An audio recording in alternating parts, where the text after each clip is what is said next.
start recording. I'm screen sharing. You guys can share. You guys can see the slide, right? And I lost a little. Okay, good.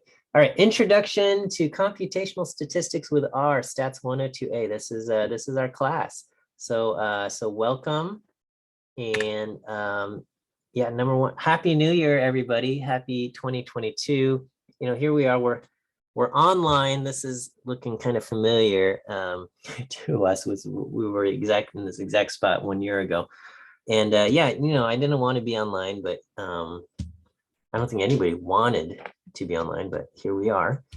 And yeah, so I hope you guys are all healthy and well and safe and doing well. I hope your families are healthy and well.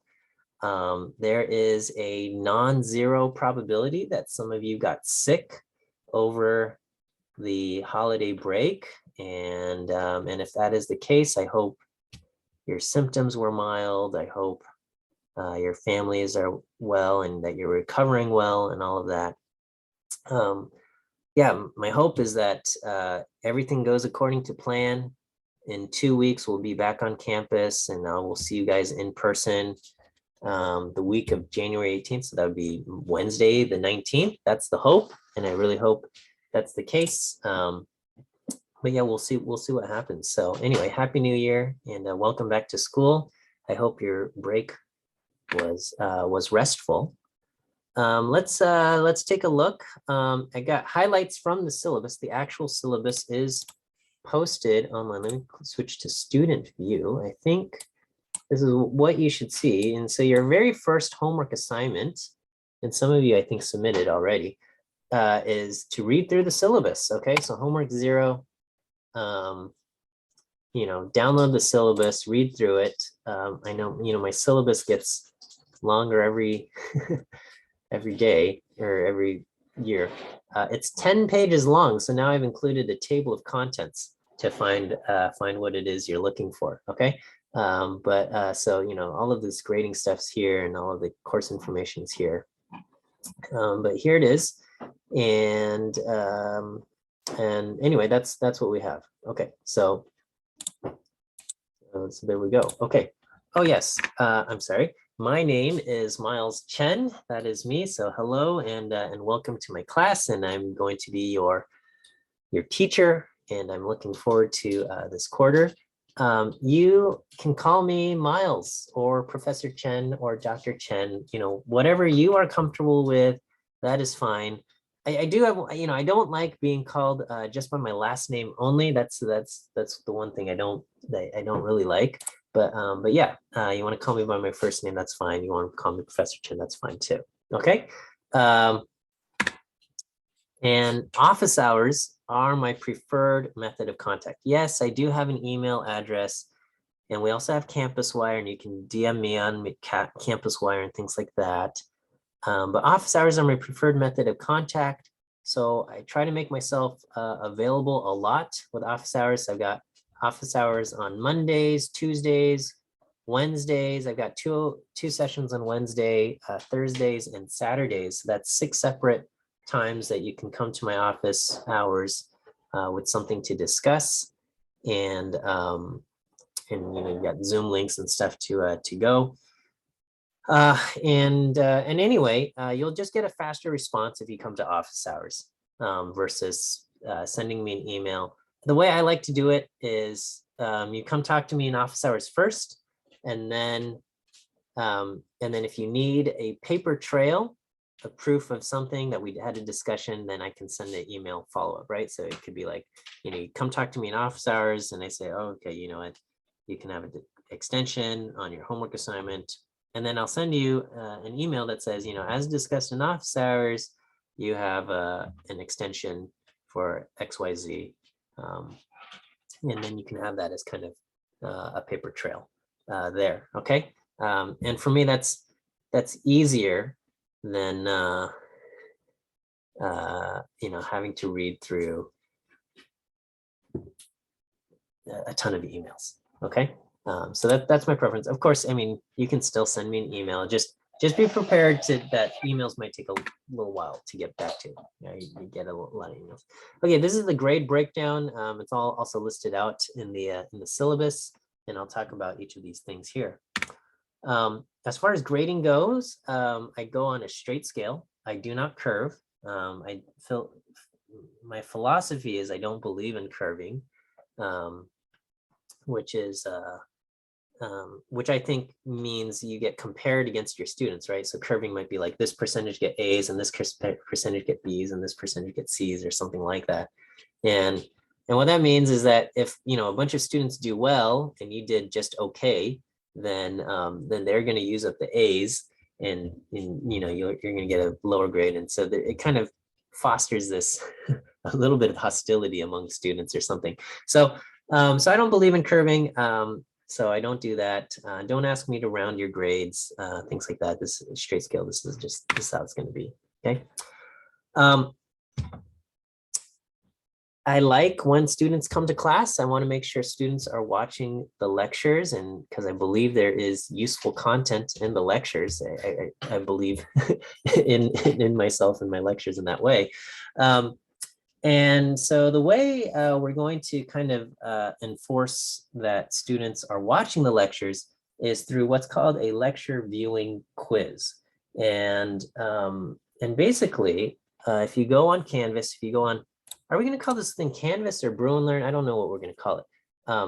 But under in these modules, there is today you'll see week 1 Monday lecture viewing quiz. Okay. So you click that and you'll take the quiz, and the quiz consists of 3 questions. There's no text and there's no context to the question, okay?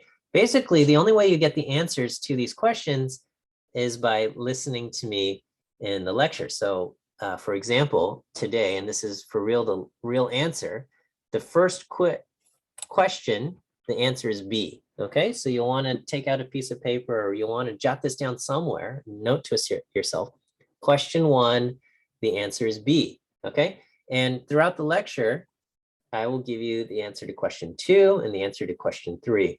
Okay, and then after the lecture is over, or whatever, you will answer your questions for the quiz, and you will submit it. Okay. So question 1, the answer is B, and then later today I will give you answer to question 2 and 3. And this is how we make sure you watch the lecture. I'm recording the lecture, and so if you cannot attend live, watch the video, and you'll get the answers by watching and listening to the video. I don't really care if you attend the 10 a.m. lecture or 11 a.m. lecture. So I basically, you know, I'm teaching 2 lectures of this, and I just repeat myself. You know, I do 10 a.m. and then I repeat myself, and I give the same spiel at 11 a.m. And so you'll get the same answers for 10 a.m. or 11 a.m. So whichever lecture you attend is fine. You'll get the same answers. And again, that's it. Just watch the video. You don't need to email me and say I'm going to miss class. Okay, you don't need to email me to tell me you're going to miss class. And then also don't email me and say I missed class. What did I miss? Okay, that just watch the lecture. Okay, just the lecture will be recorded. I'm going to post it up, and just watch the lecture, and that's how it's going to work. Okay. The view quizzes close before the next lecture, so make sure, right? So this, whoops, where did it go? The view quiz, this one closes. It closes Wednesday, right? So our class starts at 11.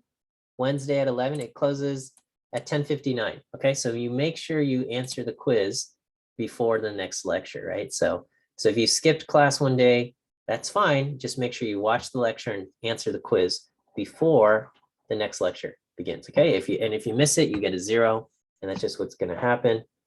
I do drop one quiz, okay, but don't make a habit out of forgetting to take the quiz. Okay, any questions there for how this works? So this is how we're going to make sure you're at least watching the lectures. Okay, is the Zoom link the same? Yeah, the Zoom link is the same for all of my classes. So basically, I start, my day starts at 9 o'clock when I teach Stats 21, and I just stay logged in to the same Zoom session for 3 hours. Okay, so I do 21, 102A, 102A again. And so it's just the same Zoom link for everybody. You know, technically you could use the same Zoom link and show up at 9 o'clock and sit in my stats 21 class. I probably won't be any wiser. But anyway, that's how it goes. Okay, homework. You know, I've got homework assignments. You're going to turn in the homework assignments. You're going to submit them on Gradescope. And I'll go, you know, read the syllabus. There's a late policy for homework. It's a little bit complicated, but turn it in, okay?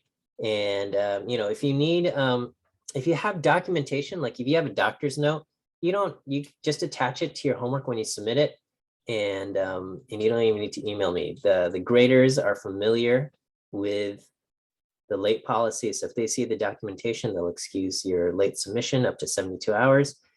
If you have an unusual situation where you need an extension, but there's no documentation possible or something for, you know, whatever reason, come talk to me, and then I can send you an email that says this will serve as documentation and you get the extension.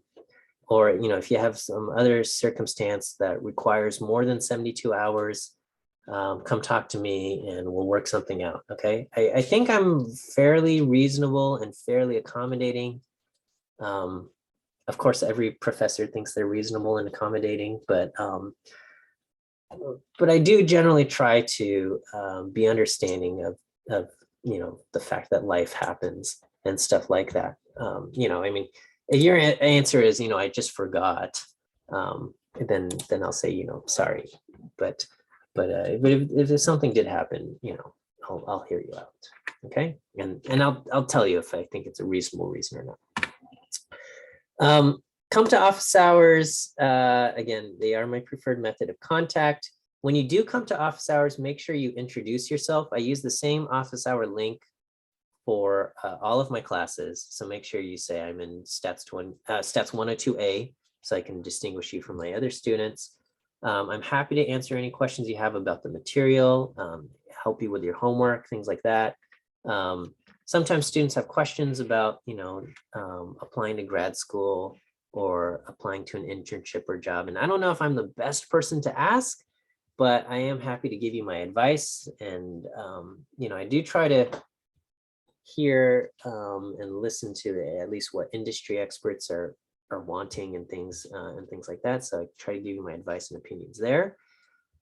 I'm also happy, like if we make a mistake, I'm happy to correct mistakes. The one thing I don't like during office hours is like getting into arguments with students over point deductions.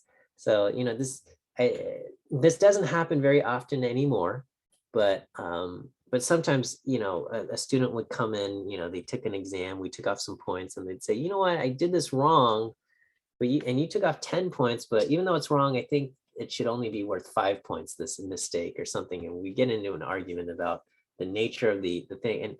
And I always found these conversations to be really draining. So anyway, that's the one thing I don't really like.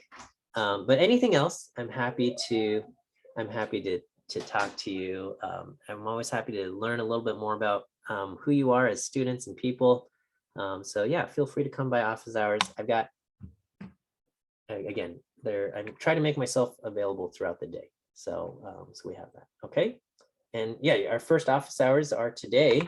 What is it? 12:30 to 1:30. So I'm going to take a short break to grab a little bite to eat. And then at 12:30, 1:30, I'll have office hours here. Okay. It says in person and online, but this week and next week it's online only. Okay. I think that's self-explaining. Okay. We got Campus Wire. You should have received an invitation. I think you should have received a couple invitations from me over the, or emails from me. Not me directly, I guess, but you should have gotten a notification that you were added to Campus Wire and that you were added to Gradescope. Okay, Gradescope is where you're going to be submitting your homework assignments. In Campus Wire is going to be the forum that we use for our discussions. Okay, post questions on Campus Wire, answer your classmates' questions. You do get participation points for participating on Campus Wire, and the best way to get points is by getting upvotes for your answers. And so what that means is be generous with your upvotes, right? If a student answers your question, fellow student answers your question, upvote their answer if it was helpful, okay? I mean, if it's a junk answer, right? If they go, oh, I agree, I have the same question as you.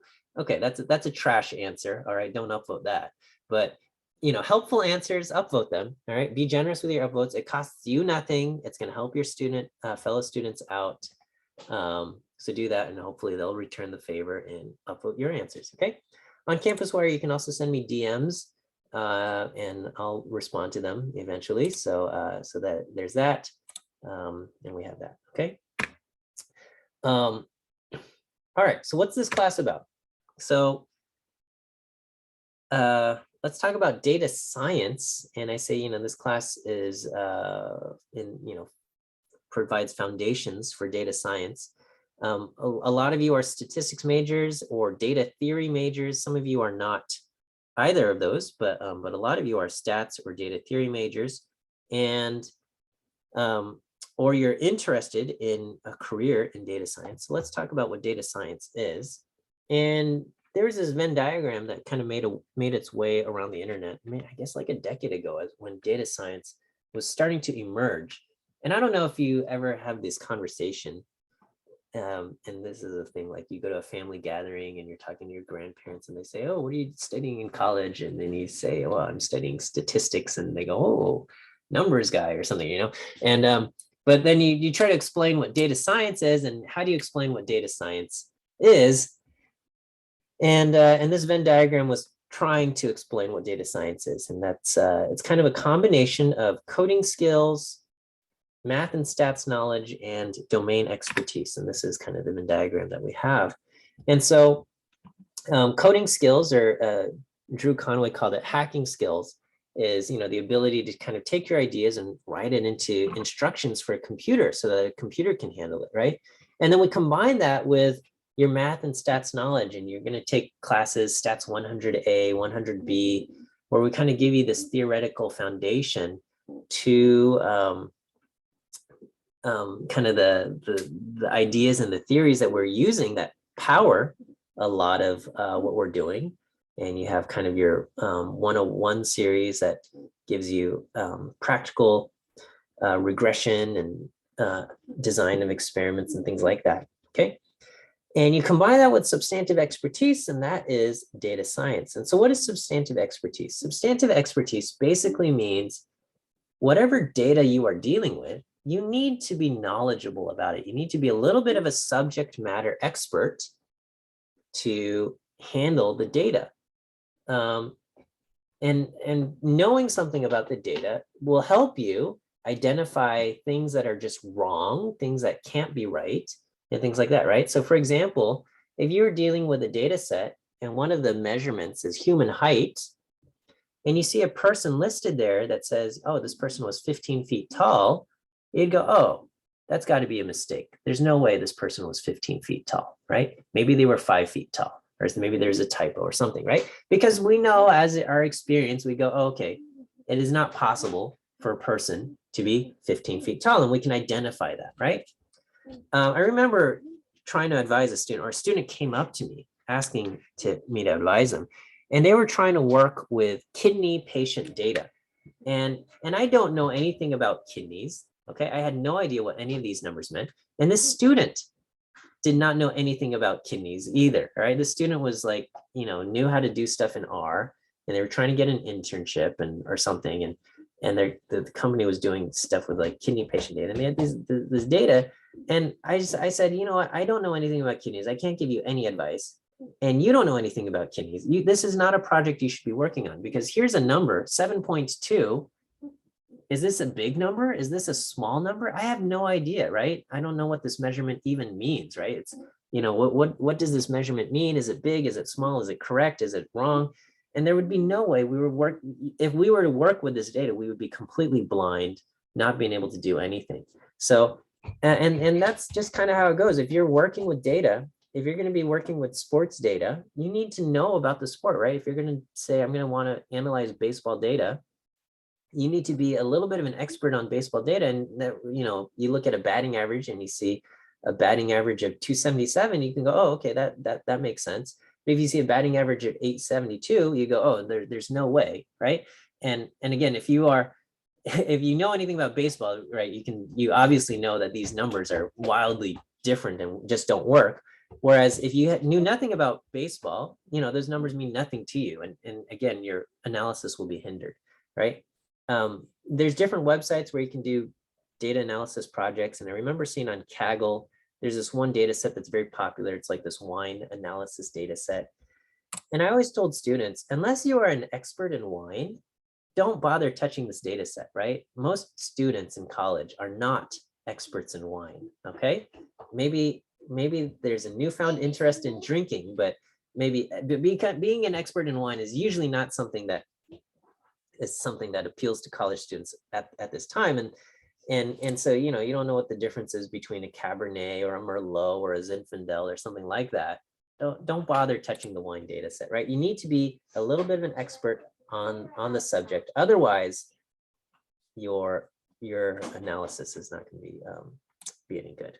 Okay, so as far as this class goes, it's going to be an introduction to kind of this field of computational statistics and data science. And what I want to do in this course is hopefully develop your coding skills, right? You've all taken Stats 20, and you know, you were introduced to R and programming in R. And you know, we want to take that and expand on that and, you know, give you some more challenging problems. And thematically, this course can be kind of divided into two parts. One's going to be developing your programming and coding abilities. And then the other part will be introducing some of these methods of computational statistics. Okay. And so, you know, the first half we'll be dealing with kind of coding stuff. All right. And we'll look at, you know, data structures. We'll look at the tidyverse and object-oriented programming. And then the second half, we'll introduce some of these computational methods, and we'll have to talk about floating point arithmetic. We'll talk about randomization tests, bootstrap, optimization, stuff like that. Okay. I like to think of this. This is something I completely made up. There's no such thing as a coding 2 class, but at UCLA to graduate, you have to take a writing 2 course, right? You have to fulfill this writing requirement. And basically it's not a class on writing, right? It's not the purpose of the class isn't writing. It might be like a history class or a class on, you know, sociology or something, but part of that course, you're going to be asked to do a lot of writing. You have to write a lot of essays and things like that. And so, and it's because writing is an important skill to function well, right? And if you're going to graduate with a degree in statistics or data theory or, you know, some kind of degree like that, I think it's very important to have coding ability, right? And so, again, the purpose of this class, especially when we get into the second half, is not the coding itself directly, but that you are able to express your ideas effectively via code, right? And so there's going to be a lot of coding is involved, and you know, nobody's going to take a writing 2 course and go, oh my gosh, you won't believe how many essays I have to write. I mean, you might complain about that, but that's expected, right? If you take a course that fulfills your writing 2 requirement, you can expect to have to write a bunch of essays, right? And with this class, you can expect to have to write a bunch of code as part of your homework assignments. Okay. I have to talk about academic integrity and plagiarism. And this is not like this thing about, well, okay, it is a thing about don't plagiarize and be honest and don't cheat and stuff.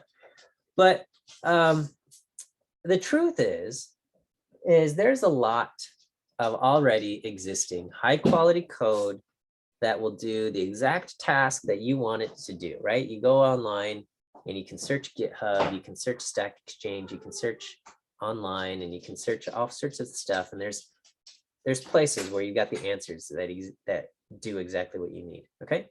Now, when you're working and the goal is we need a task and it needs to get done, then it makes sense to look up for these answers, and you find the answer that's going to get your task done, especially if it's like in a package that exists, because if it's in a package, generally it means it's been tested and kind of checked by other people, and you know it will work, okay?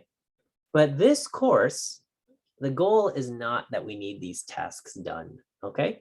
You know, I'm like, if I were to give you an assignment that says, I need a function that converts units of measurement from one to another, okay? It's not that I actually need this function, right? I could just ask Alexa, convert meters into inches or something like that, and she could do it. I don't need you to write a function for me to do this, okay?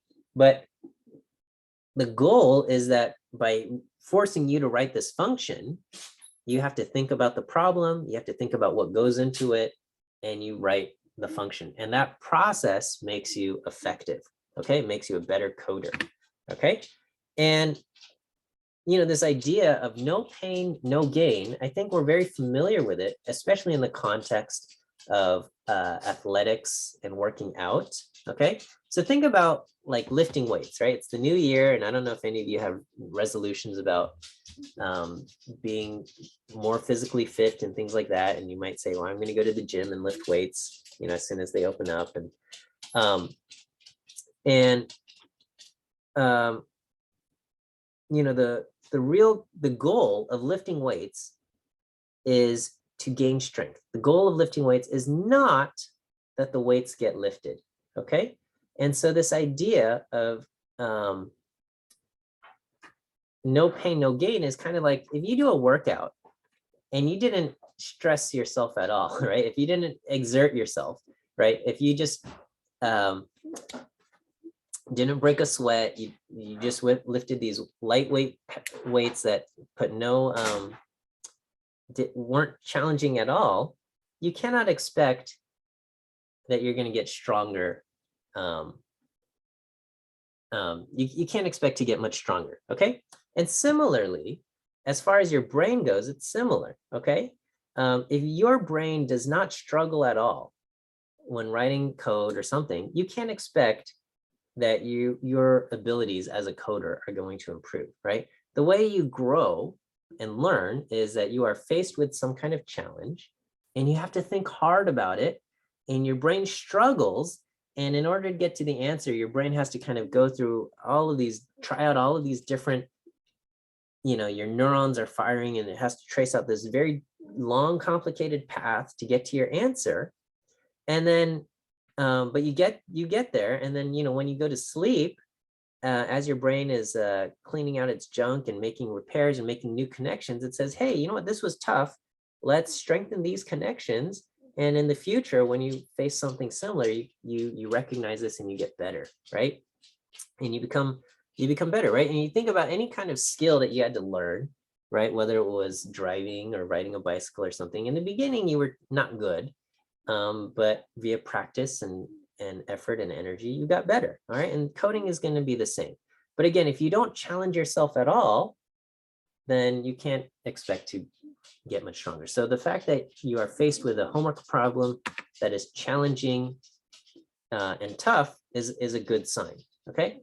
And so when you face a challenge and you decide, you know what, this is hard, I'm going to search online, I'm going to look for an answer, I'm going to plagiarize the code, that defeats the point, okay? It would be kind of like going to the gym. You're going to say, I'm going to lift these weights, but oh man, these weights are heavy and hard.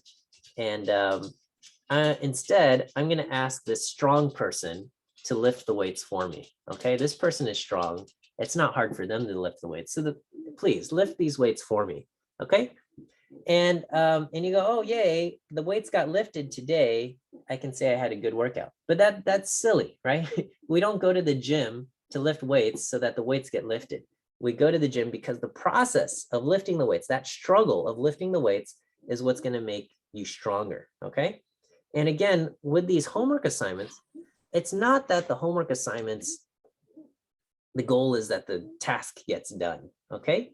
The task getting finished is the sign that you have done the work, okay? And so if you find someone else's code and you copy it and you modify it so it fits your needs, that's like asking the strong person to lift the weights for you, okay? It's not going to make you stronger. It's not going to make you better.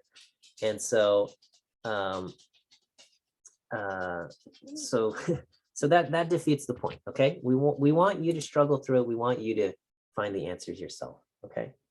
Let me go ahead and give you your second view quiz answer. Your second view quiz answer is the letter C, C as in cat, C as in cat. So jot that down and make sure you fill out your view quiz answer later today. Okay, C as in cat.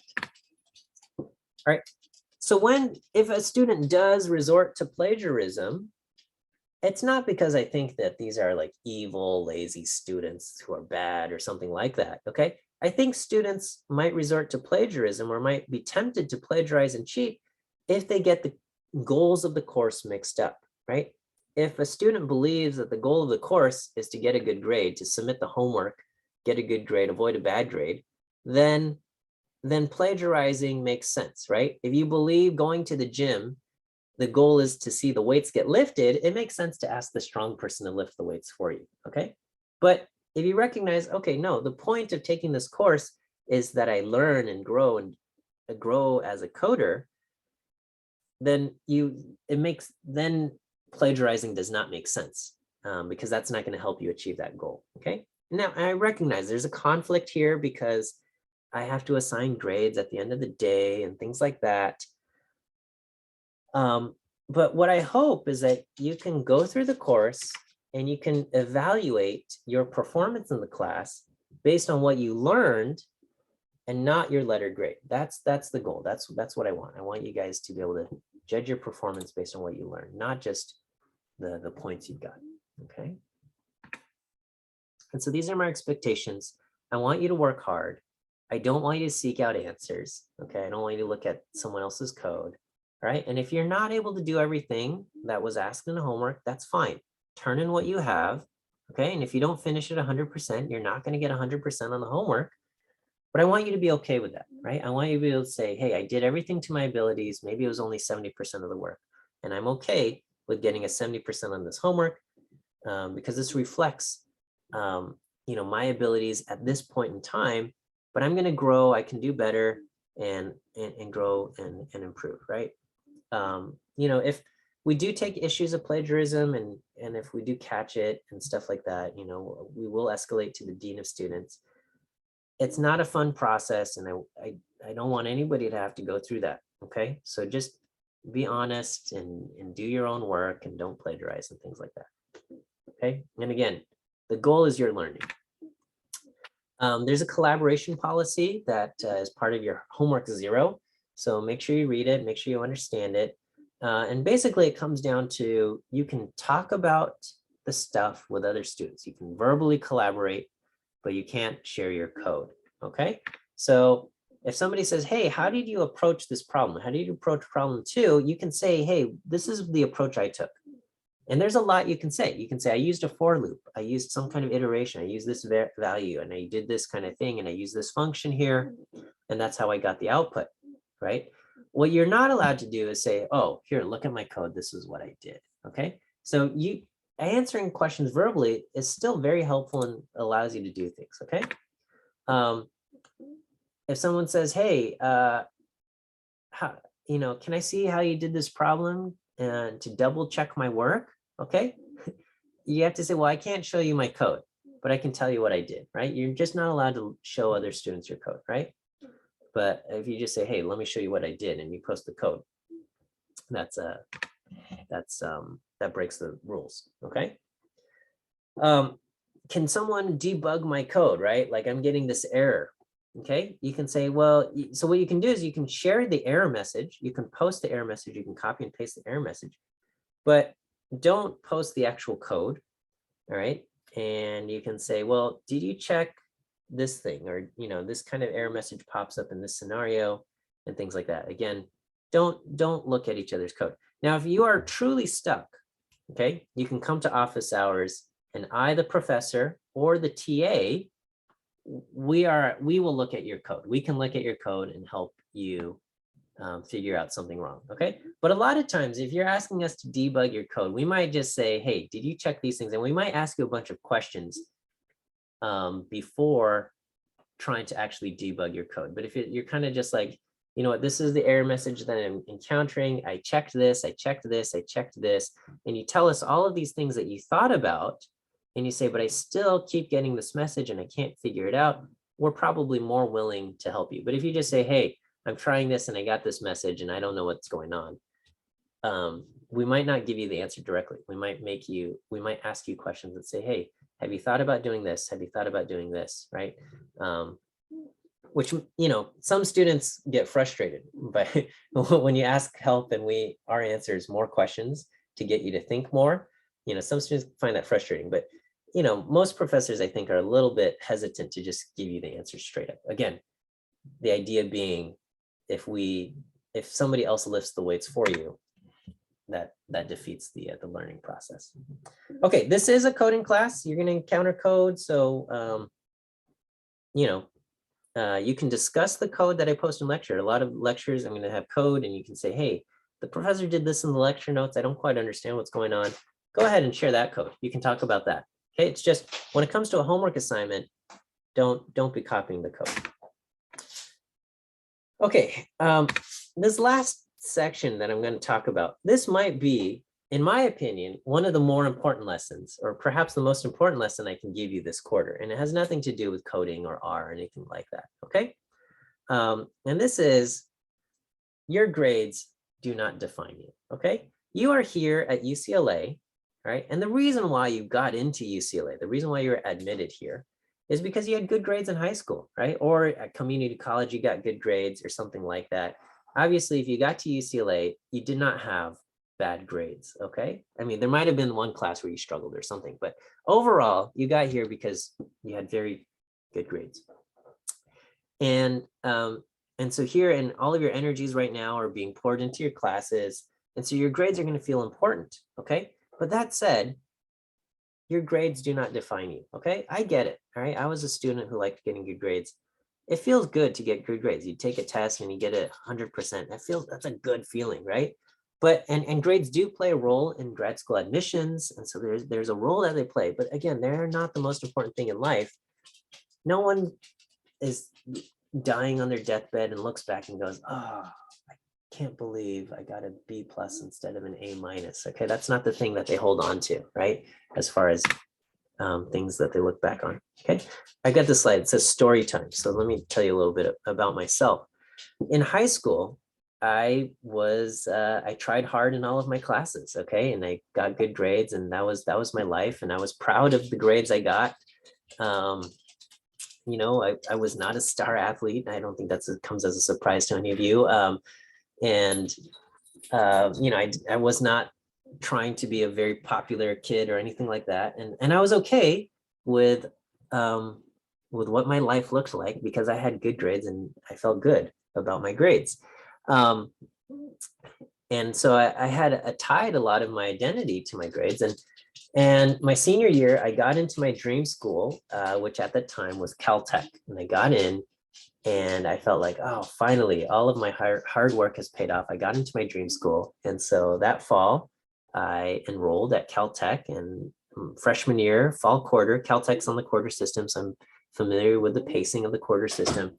Fall quarter, I got my first C ever, and I couldn't believe it. I got a C, and that was a tough pill to swallow. And then winter quarter, I got my first D ever, right? So you see the trajectory here, and spring quarter is kind of like when everything fell apart. I was like stressed out about my classes, and I had anxiety before my tests, and you take a test and you don't even want to turn it in. I didn't want to turn it in because I was like ashamed of like how bad, like I couldn't answer the questions, and I was ashamed at like how bad I was going to do on the test, and I didn't even want to turn it in, but I would hand it in because you had to turn in the test.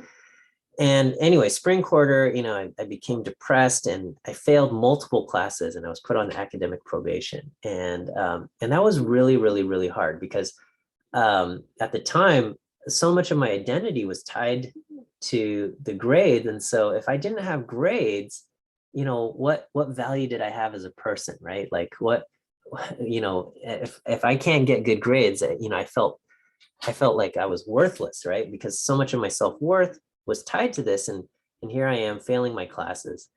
And so it was that summer, I was faced with a choice, like, do I even go back to school to try to get off of academic probation? And that just filled me with dread, because I was like, I don't even know if I can get good grades. I feel like a dummy, and maybe I should just drop out. go to community college or something and transfer later. And, you know, thankfully my father was very supportive during that time. And he just said, you know what, it's not worth it. You know, this dream of going to your dream school, going to Caltech, whatever it is, it's not worth it. Whatever, you know, to see you, you know, to see you this depressed and things like that, whatever it is, it's not worth holding on to that dream.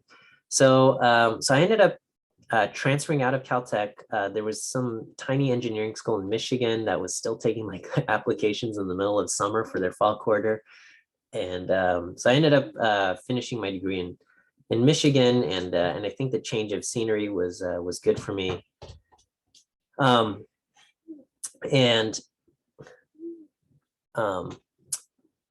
so anyway, that painful experience was necessary for well, what was, looking back, it was a very painful time, but I'm grateful for it because it forced me to separate my identity and self-worth from my grades.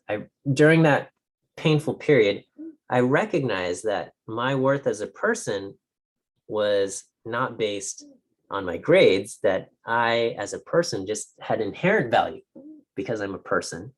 And I found my self-worth, you know, I started to find kind of value and meaning, not from my grades or academic achievements, but from my relationships with others, from my faith. And I was able to kind of separate myself, divorce myself from the value that I was placing in grades, right? And that was a painful experience, but I'm grateful for it. And I think, you know, and I'm also grateful for it now that I'm in this job where I'm teaching, and I, you know, I see students experiencing similar things that I was going through when they experience grades and anxiety related to grades and school performance. And I think I'm able to provide a little bit of that perspective. But anyway, I just, you know, I guess I don't want you to have to go through that same painful experience. And if I'm able to kind of give you a little bit of insight so you can separate yourselves and your value from your academic achievements, or even later in life from your professional achievements, and find value in yourself inherently and other things, I think you'll be off in a, you know, a more healthy place in life. And so, you know, I wanted to kind of give you that perspective and help you there. Okay. And this brings me to this talk about work-life balance. And so, you know, broadly, I like to say, you know, broadly in life, we can put our energies into, I would say, 3 broad categories. One would be work. Okay. And that's going to be jobs and internships, of course, your school and academics, or any other kind of professional obligations. Another is relationships with your family or your friends, romantic partner if you have one, or other social obligations you got. And the other is putting energy into yourself. Okay, your physical health, your mental health, your spiritual health. Okay, and that's going to include hobbies and things like that, because that's going to go into your mental health. But you know, there's only 24 hours in a day. Everyone's got 24 hours. It's not going to be possible to give 100% to all of these categories, right? And especially if, you know, like if you've got a commute or somewhere in here, right, that goes into the work category, that's going to eat up some of your time. You just don't have enough time for everything, 100% for everything. And so how do we achieve work-life balance in this kind of setup, right? And I would say we achieve it by making conscious choices about what's important to you, and then devoting your time and energies accordingly, right? So in general, the more time you put into something, the more you're going to get out. That's in general, not always, okay? And I think you can find satisfaction in a work-life balance by kind of accepting what the natural consequences are going to be when you choose to put less time into something, okay? So here's a silly example that you might experience, or you might be on one side or the other side of this thing, right? Right? You might start off with a group of friends, and one day you get involved in a romantic partner, right? Maybe you have a boyfriend, a girlfriend, some kind of romantic partner, and now you're starting to spend a lot of time and you're devoting a lot of hours and time to this romantic relationship that you're invested in, okay? And now that you're in this romantic relationship, you're spending less time with your original group of friends. And generally what happens is if you spend less time with people, you just naturally grow a little bit more distant from that group of friends. And when you notice this happening, at first it could feel hostile, okay? You might feel like, hey, why wasn't I invited? Why didn't they include me on this thing? And it's probably not because they're trying to get revenge or that they're angry that you now have a romantic partner, but it's just, that's just the natural consequence. You've been spending less time with this group of people. And so you're just naturally going to grow a little bit more distant. You're not going to be as close as you used to be, right? But if you can say, look at this and say, you know what, I'm very close to this new person, this romantic relationship, and I'm very happy with how things are developing here. And I can accept just the natural consequence of growing a little bit more distant with my original group of friends. We're not enemies or anything, just not as close as we used to be. Then I think you can get through that without bitterness or jealousy or things like that, okay? Similarly, you might find yourself working in some kind of job. And from a company perspective, it makes sense to promote and reward people who spend a lot of time at the workplace, right? And so you might imagine two people, right? One person does everything that's asked of them. And then even beyond that, they spend even more time at work and do even more stuff, okay? The other person does everything that's asked of them. But then after they finish what they're asked of, they go home, they spend time with their family, their friends, their romantic partner, okay? Now, from a company perspective, who should you reward? The company, who should the company reward? Okay, from the company's perspective, it makes sense to reward the person who went above and beyond and spent even more time, okay? Now, it's not that the company is punishing this person for having a family or having friends or a romantic partner. It's just this person did even more. And now this person might have stayed at work and did even more because they didn't have a family, friends, or romantic partner, but whatever, they've devoted a lot of their energy to the company. It makes sense for that person to be rewarded. Now, the thing is you as a person, you get to choose what's important to you, right? If climbing the ranks at the company is really important, then it makes sense to spend a lot of time devoted to the company.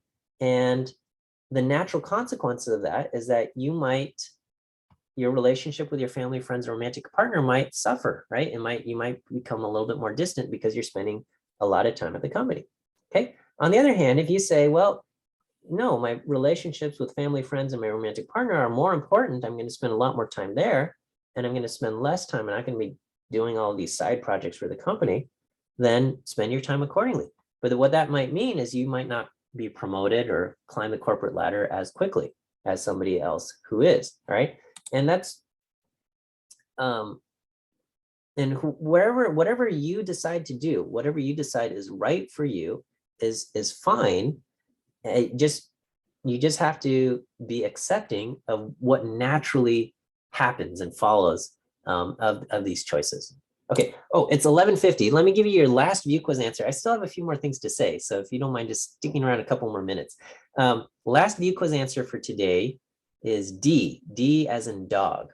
D as in dog is your last view quiz answer. Okay. So my last couple slides is self-care is important. Do not neglect taking care of your physical, mental, spiritual health, okay? If you neglect taking care of yourself, you're just not going to be working at 100% efficiency for these other things, right? If you don't get enough sleep, you might be a drag to hang out with, right? Or if you don't get enough sleep, all that time you spent studying might not pay off because you can't perform as well on an exam, okay?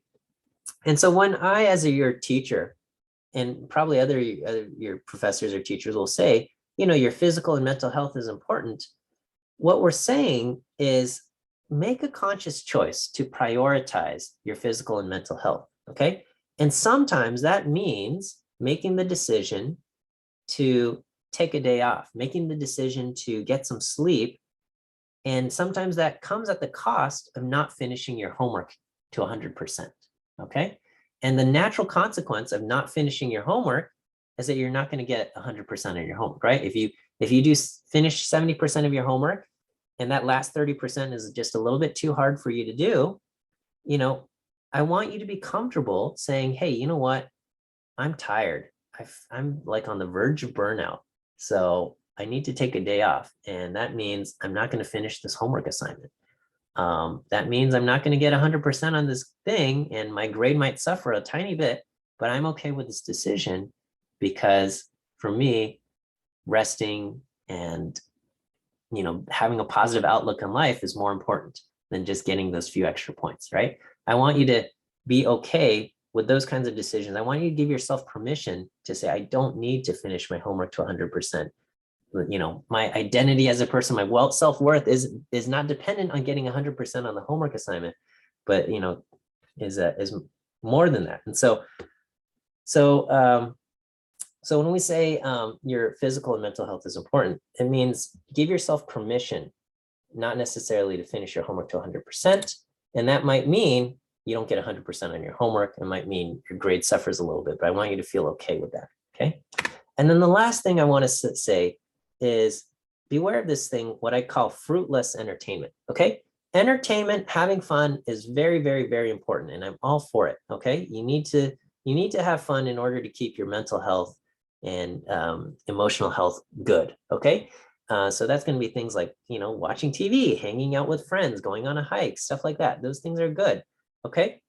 But there are certain activities, and I think we can all think of an app or a certain game where it's not designed to, again, the point of these things is like when you go on a hike, afterwards you should feel good and you should feel energized and refreshed to, you know, take on the world.